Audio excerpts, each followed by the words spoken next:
রাজকন্যা। না না না, আমি হলাম আমার বাবা মায়ের লক্ষ্মী পাখি। জানেন আমার বড় মামা আমাকে কি বলে ডাকে মানিকচাঁদ।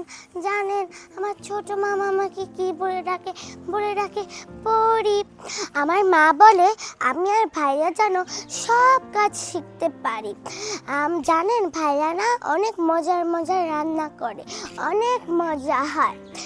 আমার মা চায় আমি আর ভাইয়া যেন একজন ভালো স্বামী ও একজন ভালো স্ত্রী হতে পারি।